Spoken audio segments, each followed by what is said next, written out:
Pillar 1, the 16th Regional Industrial Revolution. Well, as we already know, there are 15 dormant regions and one region that is choked. But we're about to revive the 15 and bridge it with the one. I'd like to start with a video.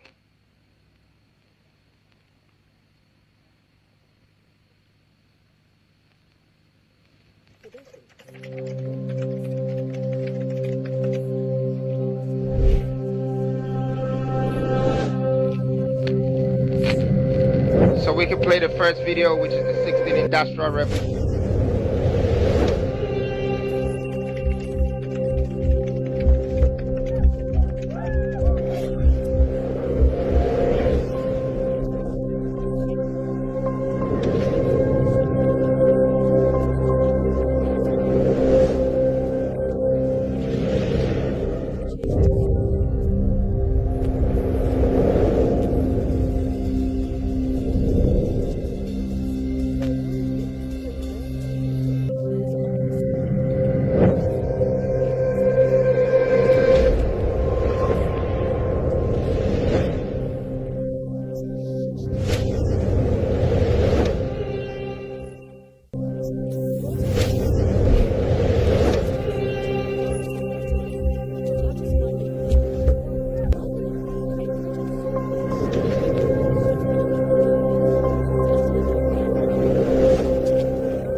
Let me know.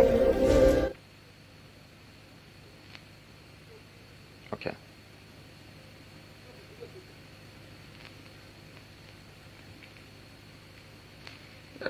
Just let me know when. All right. So that was the first video of the Industrial Revolution.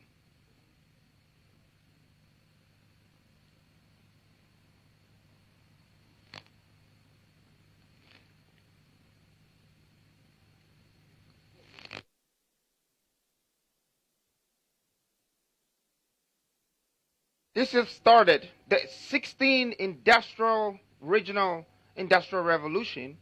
It's supposed to bring back the 15 dormant regions that we have left for so long and we haven't done anything. But tonight, I would like to unveil all the potential minerals, arable lands, and all that we have discovered through the research within the 15 regions to Ghanaians. Now, as you are seeing, we start by making sure we invest in all these 16 regions. That is industrial plants to be able to refine all our minerals. And then the processing plants to be able to process all our agro plants. So I would be able to take my time and take you through our research on attribution reserves shows that gold, iron ore, gas, bauxite, and lithium and diamond, the potential of agro-processing and all the arable lands in the country amounts to 2.5 trillion US dollars. This is the outcome of our research. We are determined to bring out every region's wealth. So as you can see, we have searched every region inside out and realized what sort of wealth that can be created there and projected it in the next 10 years. Ghana will have an economic output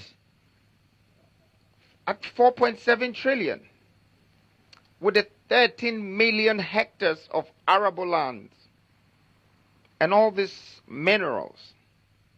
We will also create 8 million jobs in a decade.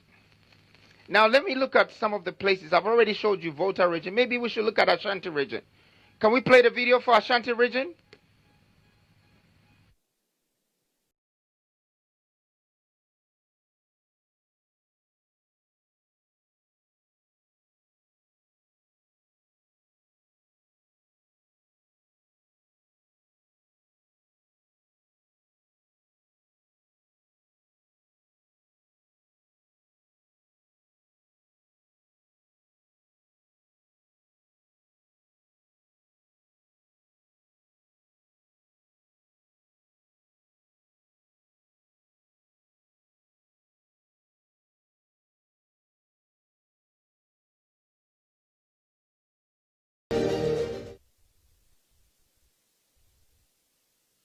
Maybe we could see another region. So as you're already seeing, Ashanti is 240 billion worth of gold, minerals, lithium, and arable spaces for us to create the biggest potential of farming. Agro-processing. We want to become exporters, not importers. I mean, let's look at Western region. Let's look at Western region. I think Western region is by far the richest region, if not in Ghana, on the continent.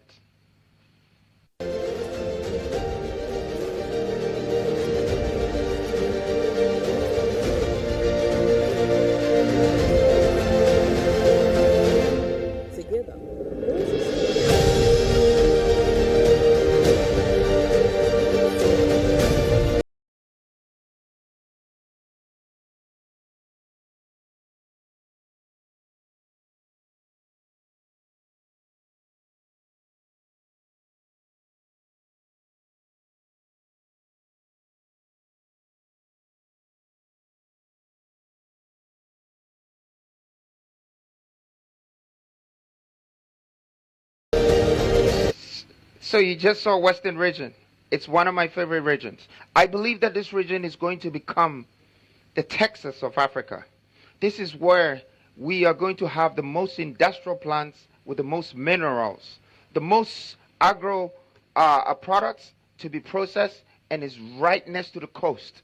We can supply Africa and even supply the world. We have to take the Western region very serious.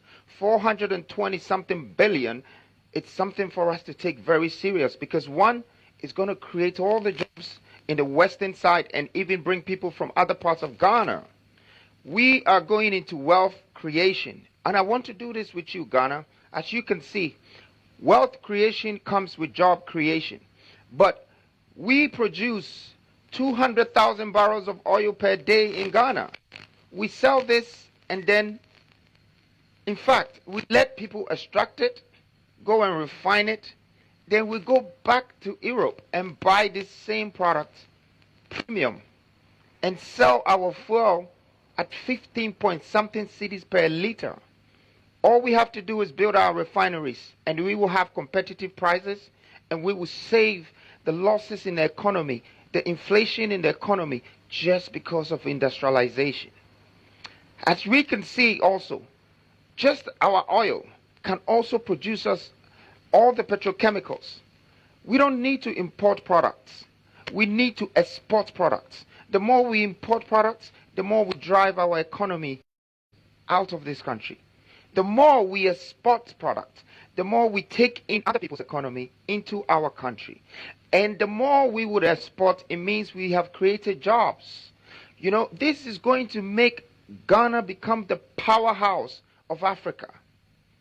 Okay? We cannot do agric without the culture. Now you can see that we have a lot of farmers in Ghana, but we don't have the processing plant to process the farming products. So we do the agric, but we don't do the culture. The culture is the 7 times of processing one product, like cocoa. It can be chocolate. It can be cocoa butter cream. It can be a shampoo. It can be so many things. And there is the brownfields to create other things from this one product and create more jobs. As you can already see,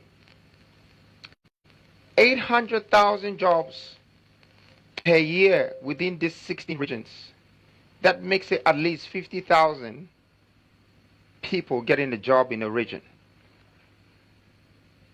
I mean, I'm being conservative with the 8 million jobs in 10 years. But, to be honest with you, a machine, a plant, is the only thing that can give you jobs in 3 different shifts. 8 hours times 3 a day. That is what I call 24-hour economy. You need industrialization. Who sells Gary for 24 hours in Makola? The women in Kejetia and Kantamanto cannot work for 24 hours. It would take a factory. It would take a plant, a production line to give 3 shifts a day. No industrialization, no 24-hour economy. I have brought you your economic freedom. With all this potential, how do we connect our regions and transport the supplies on the industrial scale? That takes you to Pillar 2. We've just finishing with Pillar 1.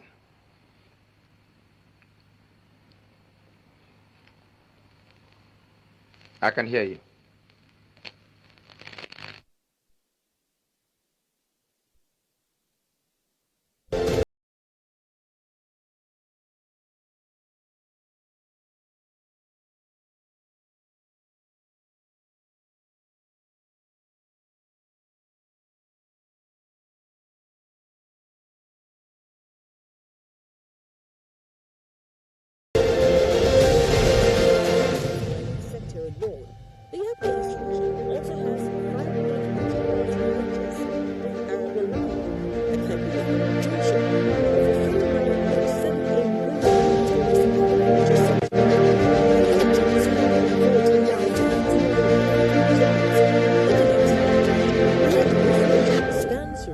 To a beacon of innovation and prosperity.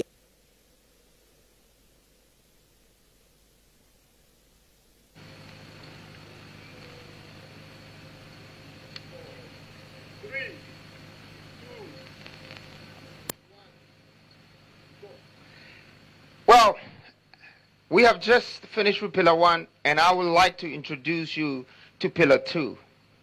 I want a nation to give me this moment and pay me this attention, because this is truly a vision, a policy, a developmental agenda, and with or without me, it must be applied. So let's go to Pillar 2. Pillar 2 is the water transportation and interregional railway connectivity. This is Ghana's first water transportation. Now, as you can see, in the olden days, our fathers really had respect for these natural resources that we came to meet. But today, we don't have value for it anymore. We have to remember everything that we eat from on this land is grown by the water on this land. And there are so many regions that we can connect to by connecting the water. So let me tell you my vision about the water connectivity infrastructure. Now, one thing that I can see in this country, Lake Volta is the largest man-made lake in the world. Why are people not visiting Ghana to view Lake Volta? In fact, what have we done with Lake Volta? I mean, you have billions of dollars sitting in Lake Volta. Maybe we'll talk about it later. But our national grid of water transport, it's something that we should look at. When we look at maybe even going here and pointing to some of these things you're seeing here, okay? And I know this brings us to the moment of the sea coming to Kumasi. But as you can see, this is Cape Coast right here. And this is the Gulf of Guinea. So I can enlarge it for you to see. So this is Cape Coast. Right here, this river, River Pra. And I'm so sorry to mention what has happened to it, but we'll get to that. River Pra leads all the way to Ofin and goes over there to Anum and goes there to Birim and to Koforidia. So here is Kumasi right here. Okay, you can see it. Now what we have to do is something called industrial dredging. You can go back and look at countries like Egypt that have used and dredged and had canals that generate 9.4 billion a year. The canals are meant for a lot of things, and the water transportation are also meant for a lot of things. The irrigation of this country for all our plants and all our crops will need industrial irrigation. So we need to do it one way or the other to support the system. The ferries, the cruises, the leisure, the transportation and the logistics that will move all the industrial products that we are about to manufacture will be pooled on this water. Irrigation and purification and logistics is one of the most important things in this world. Now, I can tell you that Ghana imports almost 89% to 92% of the things in this country. How did it get here? At least a fraction of 90% of that came on the water. So we need to make use of our water. It's very, very important. It will bring so much for tourism. So with the support of us connecting all this water together, we are not only going to have an industrial scale to support the agriculture, but also we will raise tourism and we will have the biggest distribution channel that connects to the coast. And the coast can connect to the world. We intend very soon to supply the world with what we're about to industrialize with the 16th Industrial Revolution. Now, not only that, I know I've been talking about waters, but I know that's not the only infrastructure that you need for transportation or for logistics. The railway network is part of our vision. Our vision is to develop a comprehensive railway network exceeding 8,000 kilometers. That is 1.5 million tons of steel. It will be very difficult to import this from outside. That's why we have our eyes on the iron ore in the Industrial Revolution, and some is in the eastern and some are other parts of Ghana. We will be able to manufacture our own steel and create that 8,000 kilometer railway track that will cost us billions of dollars if we had to give it out on contract, and connect and build the eastern corridor, the western corridor. And guess what? The gist of this vision is to also drive the railways to the three borders that faces Ghana. The one in Togo, the one in Burkina Faso, and the one to Ivory Coast. When it gets to the edge, we stop. That is us creating new transportation and logistical path and not remain on the colonial roads that was built for us. Now we're making our own paths to distribute our own goods. But when it gets to the border, the government of that country is responsible to continue. This is going to give us a railway and a speedway around West Africa. Once every country continues from there. Well, I'd like to tell you something. It's likely when we get to the border, Ghanaians will be contracted to continue the railways. Because guess what? We will have the steel, we will have the skills. Just like what the English did to Europe. Once you have the skills, once you have the funds, and once you have the reserves and you have industrial power, you're in control. And so, this is our plan for Pillar 2. And as you can see, the water connectivity is important and the railway connectivity is coming to that. Now, the moon needs the sun to shine, right? So does the Pillar 2. It needs Pillar 3 to thrive. So let me introduce you to Pillar 3, and that is our developmental policy 3. Energy city and a technology hub. Energy city. And I know most people haven't probably seen this, but Energy City is built in countries like Bahrain, Qatar, many places. That's a consolidated energy resources and pipelines and big offices that connects with all mineral resources that produce energy. So our Energy City is definitely fit to add value to our industrial vision, to be able to create more megawatts, to be able to create more substations when we tap into our gas pipelines, be able to use our gas and our water. As you can see, there is hydroelectric power plants we have to expand. There will be wind farms, there will be solar farms, thermal power plants, such as natural gas and biomass power plants. Our energy sources we need to meet our industrial demands and the demands of our people. We need to build pipelines, and it's very important. I mean, when I say pipelines, pipelines across the regions to support the energy system and the infrastructure. But all of this is great to do. Ghana, just remember, we need even to move with a larger step going forward. I want to say this, 640 million people in Africa do not have access to energy. I don't know if you know this. It's more than 50% of Africans' population.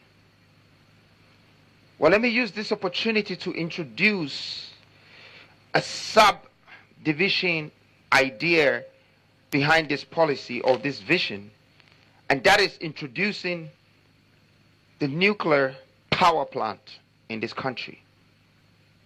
We will be one of the main people and one of the best in the world to have taken this idea and implemented.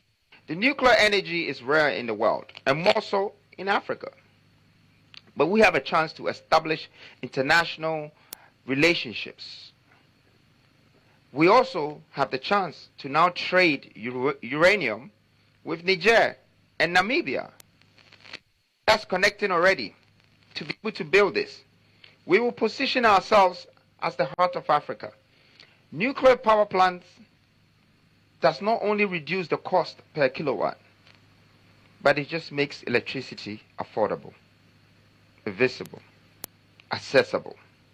We need this because they have it, but we don't. And we're struggling. More than 50% of us, we still don't have light in 2024 when we have uranium sitting. No energy, no technology. But technology is a must. Ghana needs a technology hub. And that's why we've combined technology hub with the energy city.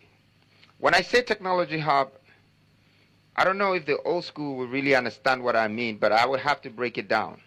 Okay? It's a combination of Silicon Valleys and a whole industrial platform.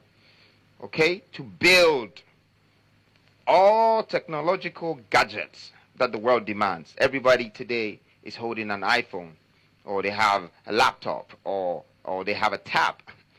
But we don't produce these things in our country. We have the minerals already. We have lithium.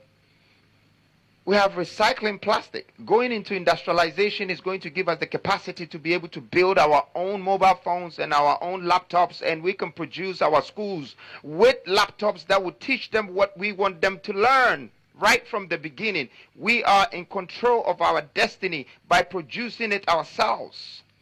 And it's there. We just need to make sure that we put these plants and get this energy and produce these products and do this packaging and trade it to the world. That is creating jobs, creating value, and being in control. See, one would think it's only mobile phones and laptops and electricals that you need when you're building a technology hub. No. Data centers. Our data centers are very, very important. So we intend to build more data centers, okay, to support the technology hub. But when they talk about data center, a lot of people think data center is just to store information and data. No, it goes beyond that. We want to position ourselves for the crypto farming in the world. So what our data centers is going to do is that it's going to start mining digital coin, tokenizations. We will tokenize. We will mine digital coins. We will mint. And I know the young people, the youth understand where I'm going with that because they know they're the future. This is the future of finance. And it's trillions, multi-trillions of dollars. We need to tap into this industry and have the power for them to create demand from us. This is going to make us become the gateway to the multi-trillion-dollar Web3 industry in Africa. This technology hub is going to put us ahead. We envision that Ghana leads the software revolution in Africa and the hardware revolution in Africa. We need data centers, and we do, to even support our artificial intelligence and deep learning. It's obvious that no energy, no technology. That said, without industrialization, there will be no digitization. It is impossible. Hashtag, it is impossible. No industrialization, no digitization. Let me take you to Pillar 4. I know you're with me. And Pillar 4 is one of my favorite pillars. You see, we have been talking about all these great things and all these developments and all this wealth building and all of this job creation. But there's one thing that I learned from our ancestors. You know, when I was learning from how the older people governed this world, the likes of the Egyptians and the King Solomons and the Mansa Musas and all the Americans and Europeans, they took one thing seriously. The Africans are not taking it serious. And that is reserves, reserves, reserves. Even an ant stores food. You need to store things. You need to have reserves. We are a nation of 33 million people. What have we prepared for our future? Where is our oil reserves? Where is our gold reserves? I mean, up until recently, we had only 7 tons in our central bank. And this information is public information. Up until recently.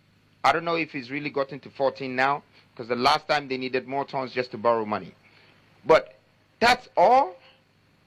And you have the likes of multinational companies like the Goldfields, and they have moved 300s of tons from this country, and we can only have 7 tons as our reserves. Why is Qatar keeping 500 tons as reserves? Why does England have 3,000 something just gold reserves? Why? I mean, what is it going to cost us to build our own hard rock mining? To go for the target, I want to take that first 200 tons as reserves in this country.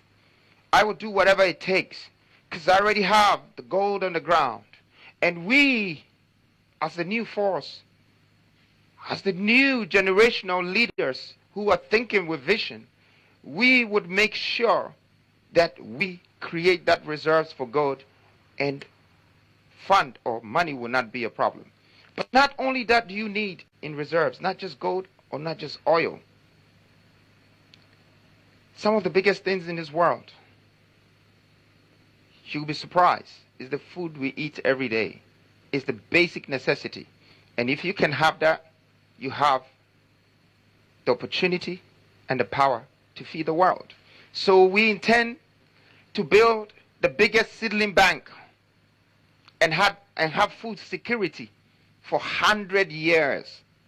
It's called agro reserves. That's what we need. We would nurture this. We would actually feed this. And we are going to have food for a good 100 years. Reserves. The farmers will buy from us. If Ivory Coast run out of cocoa, they will buy from us. If India needs food, they will buy from us. This will make us like Joseph, feeding the 7 years of famine, because we have kept the reserves. There are minerals that we can keep reserves. There is copper, there is iron, there is bauxite. All we have to do is keep extracting, keep creating the jobs with the people and letting them have the chance to be able to bring these things out of the ground and keep it as reserves. Whenever you refine any of this or you plant any of this, the value can be from times 5 to 10 or 15. It quadruples, it triples, it multiplies. Well, I've been talking about food. I've been talking about gold reserves. I've been talking about food reserves. All these reserves, it's for the states. It's for the nation. This is what I call ejapadier, the real ejapadier. Because you need an equity of what belongs to you. As one, we have to have a share of whatever that is on our grounds. We have to get jobs from it. We have to create wealth out of it. And we have to get the skill set out of what belongs to us. It's on our ground. We are the landlords of Ghana. It should be shared among us equally. But with all the reserves, there's one thing that I would like to add. And I know we probably never thought of it. But why do we buy money? Why do we have to go to England or go to Switzerland, to Delarue, to print our money? And after we fly or ship the money, before we have money? What happened to the industrial power that we're creating now? We are going to print money at home. We don't need to go to England or America to print money. We don't need to go anywhere else to go and buy food and bring it here. We don't need to pay 7 times the taxes of whatever that is already in our country and someone has just packaged it. We go and buy it for premium price and bring it back here. That stops because we are going to create it here.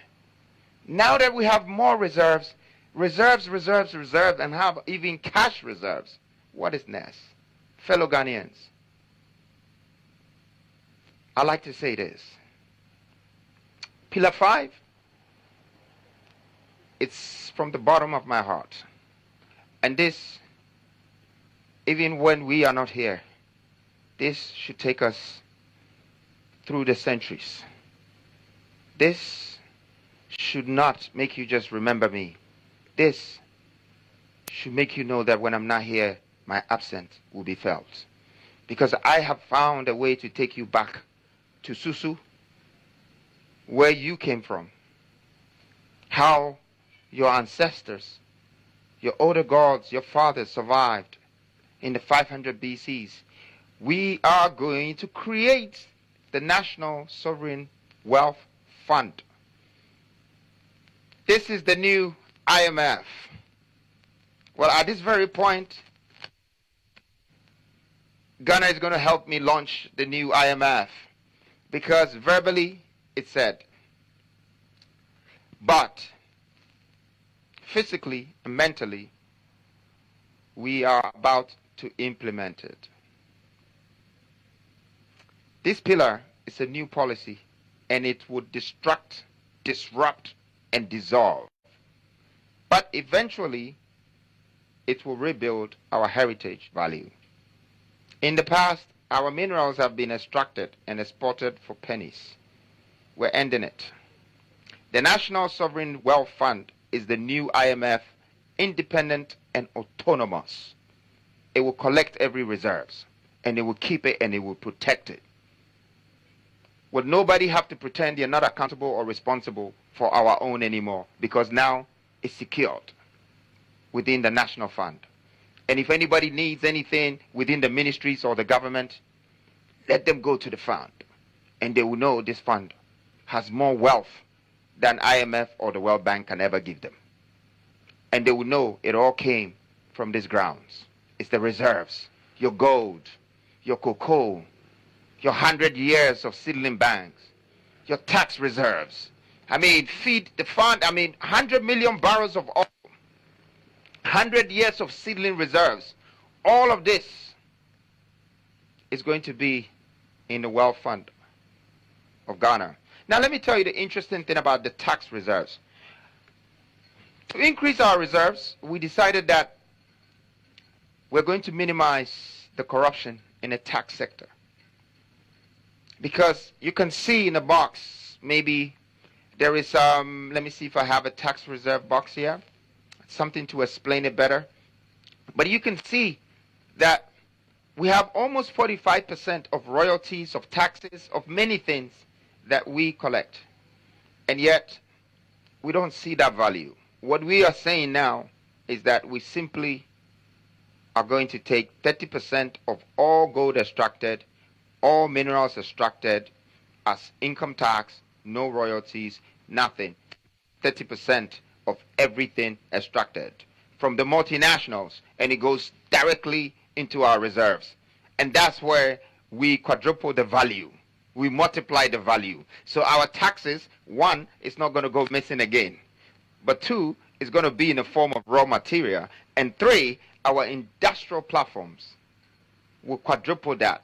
We need the reserves. That determines how rich we are, how wealthy we are in a country. And for me, we have found something good for Ghana. I hope the African countries can take this blueprint as well and start making sure that they have their own reserve banks, just like all the first-class countries in this world. They have reserves.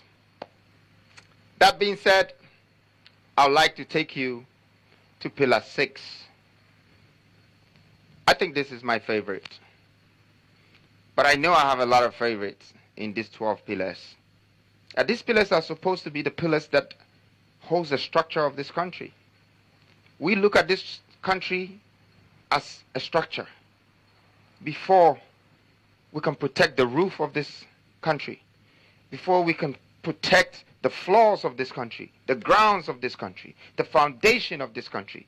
And that's why I believe that the Smith Revolution is going to revolutionize Ghana.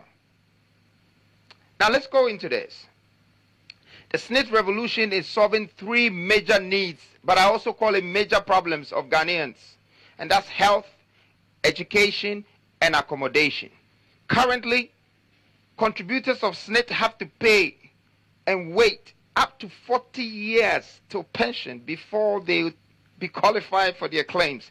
Some will die halfway, and it will not even be given to their children. Some will never even see this.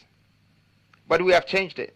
As from now, we would say that our policy would be turning the SNIT fund into, turning SNIT into a nation's insurance fund. This insurance fund is interesting, and I'd like to take you through it. Ghanaians will now be eligible to claim for their health, education, and accommodation. How so? Because in the next 5 years, you can claim your SNIT back.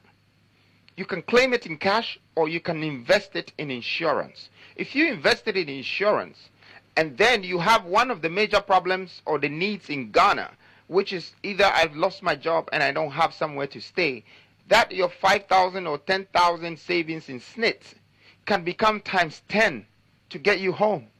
An accommodation, somewhere to stay. You can put in the claim.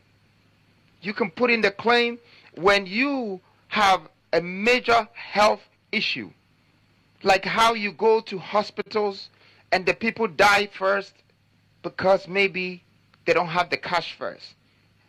This policy is cure me first, bill me later. You can go to the insurance funds. We're not going to let people in the country be homeless and fall out on the street because they have no jobs. Your SNIT fund is supposed to be able to become the insurer that will get you that home. And this is what is going to happen. Once we do all of this, we're going to create a fund. This fund will guarantee payments for investors. So I'm a developer. I will be interested if I know that 100,000 Ghanaians will rent homes from me, as long as there is a claim and guarantee payment. So it makes sense for me to put a feasibility study together for whatever investment partners and do that development, because it turns around. It's also going to attract,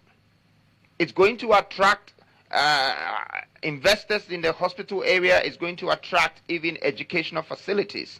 It will bring all of that together. I know that this next revolution might be stepping on some conditions that already exist, but sometimes we need to change our clothes when they're too old or when it's dirty. We just need to move on. It's another day. And so let's change it and let's move on. Now, Pillar 7. I know I've been saying all of this, but it says if you want to educate a nation, you educate the woman of that nation, and it will transcend. It will go down further.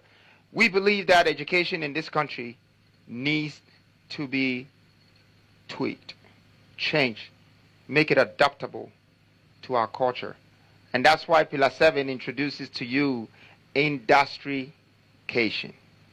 It's industrialization with education coming together. We coined this word by merging industrialization and education. Why do we continue to use a curricula and a syllabus that are over a century old? And why is it talking about Europe and America? Why can't you study about your ground? Why don't you know about how to dig your gold?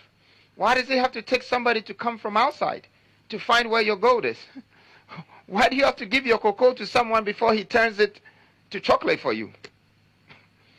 What happened? What happened to you knowing about your sea, that you have oil in there and it can create petrol for you?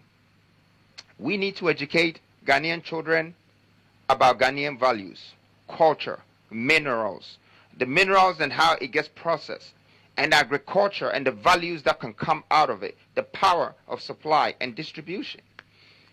We need to de-westernize the curriculum. And that's exactly what we're doing. We need to build an industrial mindset, very important. Industrialize the curricula, tailor education to our industrial needs. And out of that, we're going to start building entrepreneurs. We're going to start building industrialists. We're going to start building business leaders. See, what I've realized about Ghana's education is you spend 21 years of educating yourself, and then after, you go look for a job, only to find out that there are no vacancies. When you can be a businessman before you even get your degree. Why do we keep going out there looking for jobs? Knowing the value of our nation, there is a need to protect it. And let us educate our children so whatever we leave for them, they can guide it and they can build the future for the ones who are coming. I'd like to take you to Pillar 8 right now.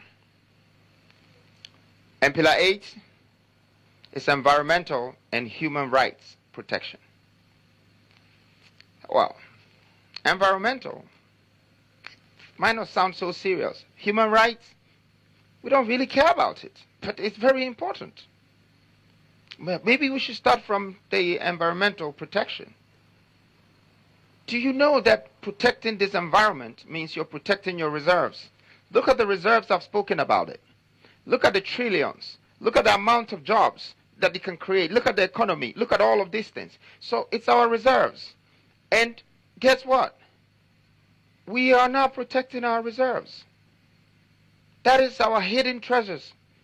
The reserves is also in the hidden lands, in the waters, the oil, the fishes, the gold, the bauxite, the lithium. It's all in the ground. It's in our water. It's in our farms. So why are we not protecting it? Why is maybe an institution like EPA busy chasing me for residual income or chasing the average Ghanaian for a permit that is given already, when their main aim is to protect these valuable assets? Okay, I mean, you're looking at something like the water poisoning of this country right now. It's hilarious. Almost every water body is poisoned. And we are talking about a water connection, purification, and irrigation. Do you know what it's going to cost us to do that? This water purification, to get all our waters back to the way it is. Do you know that this water poisons the land? And this is the land that we grow our crops on. Why do we poison our lands where we grow the food on? Why do we poison the water that we live on, the reserves? Why do we continue to poison the waters that we have our fish from? Why are we poisoning everything? And if it's not us, why do we allow people to do it? Why are we destroying the forests that cleanses the air for us? This policy is for us. It's supposed to be highly valued. Our national assets, our forestry reserves have billions and trillions of dollars sitting in it. But no one is protecting it. And no one is counting it. And no one has got stock of it. But yet we're running around We're sitting on gold but looking for money. Yes. And when you look at all of these things that I've said, you see there is the Forestry Commission, there is the Land Commission, there's all these commissions that can collect commissions. But first, what I think we should do is to build something that would take the records of our lands properly and all national assets on a blockchain platform. This is where the technology hub comes in. So we're going to have a Web3 blockchain development centers that take stock of everything that we have in this country and control. And it goes in their national fund. Industrial purification to clean our water bodies, overhaul the EPA, and ensure that it delivers the duty effectively. Let's enforce environmental protection laws with no fear or no favor. Environmental protection alone is not enough. We need to protect the rights of our people. The human rights protection. I mean, I wanted to show the video of what I saw today with River Pra. I hope that they managed to show it.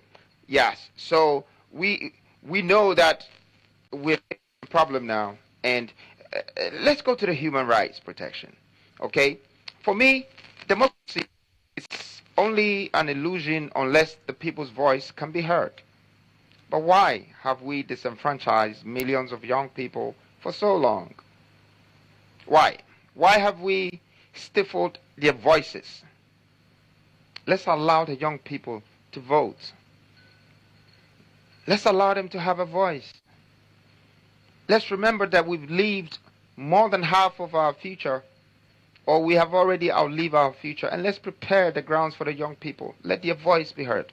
Let them be a part. Use the appropriate institutions to educate young people about their voting rights. That's democracy. It's their voting rights, it's their human right. The voter registration must be open and accessible so long as a citizen turns 18. Let's not take this right from them. And then also, let's protect our journalists. By any means possible, this is freedom press. Let's ensure that there is press freedom in the country. Encourage the citizens' journalism also to deal with facts, but also protect them so they can speak and their voice can be heard. You know, let's make greater leaps towards aligning Ghana with Universal Declaration of Human Rights for the protection of all men, women, and children. This is to allow every single Ghanaian citizen to be valued, treated with dignity and respect. I call this equality.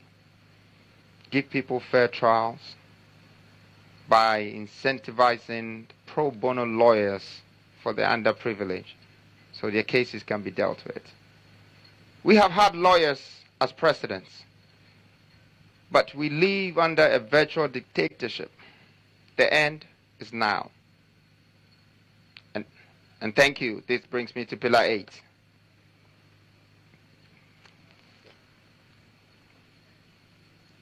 All right, so at this point, being at Pillar 8, well, I've been talking for a while now. I think I'd like to take a little break, but let me call the moderator. Let me just bring Kafi back on stage. Kafi, I want to use this moment to thank you very much. It's a pleasure, Nana. I know we were supposed to have an interview once, and it got cancelled. I don't know for whatever reasons, but it's fine. Now we're together, right? Indeed, God works in mysterious ways. Yes, and I love it. Why are we doing black and white tonight? Well, it's... What's the code? well, it's black and white. Black and white. Everything is clear. All right. Yes, indeed. That's it. So what do you think so far? This is the 8th pillar, but you know, the 9th pillar is a big thing, so I want to take a little break, but I just wanted to hear from you. Yes, so well, there's a lot of action virtually, and so people are connecting with the first ever virtual policy launch in this beautiful Republic of Ghana, and keep those interactions coming in. We'll take a quick break, and we want you to keep your eyes focused on two numbers, 10 and then 276. 10 is for the 10-year plan from the THENEWFORCE movement, and 276, well, you need to watch. So take a look, and we'll be right back. Don't go anywhere.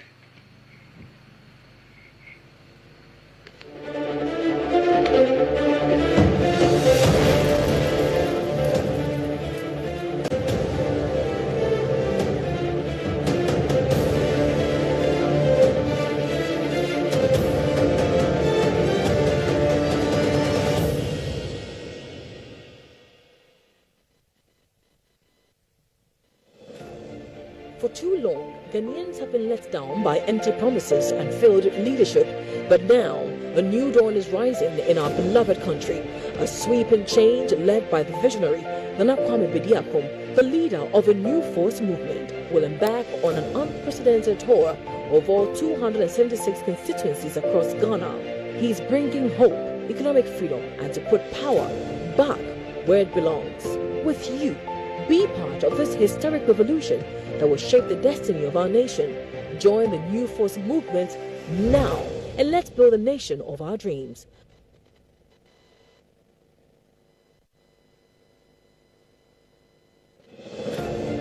For too long, Ghanaians have been let down by empty promises and failed leadership, but now a new dawn is rising in our beloved country. A sweeping change led by the visionary Kwame Bediako, the leader of a new force movement, will embark on an unprecedented tour of all 276 constituencies across Ghana. He is bringing hope, economic freedom, and to put power back where it belongs. With you, be part of this historic revolution that will shape the destiny of our nation. Join the New Force movement now, and let's build a nation of our dreams. And that is my connection with His Majesty Nitaki. I've been watching you from afar, His Majesty, and game recognized game and real do too. We enjoy me in a buy, a Frebaco peace, and a Frebaco unity. In fear, a bako. Yasase, a bako. Nipano a bako. And so a Chamweshiano, a bako. We are kings, we're queens, we're leaders, and we have to take it. Because power is not given, power is taken. I stand behind you in any power you take, and I know you'll be behind me too. It is a victory of the Lord that makes a man. Freedom, freedom, just love freedom. Who are you to stop freedom? Are you God? You can stop freedom. Who are you to stop freedom? Are you God? You can stop freedom. We promote legend, we don't kill legend. Oh, the youth like him. We promote legend, we don't kill legend. Oh, the youth like him. So who are you to stop freedom? Are you God? You can stop freedom. Who are you to stop freedom? Are you God? You can stop freedom. We promote legend, we don't kill legend. Oh, the youth like him. We promote legend, we don't kill legend. Oh, the youth like him. Freedom, freedom, just love freedom. Freedom, freedom, just love freedom. Freedom, freedom, just love freedom. Freedom, freedom, just love freedom. Who can blame? No man can curse. It is a victory of the Lord that makes a man. What he has said about you, that is what we stand. The blessings of the Lord is what God makes a man. We stand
Push you and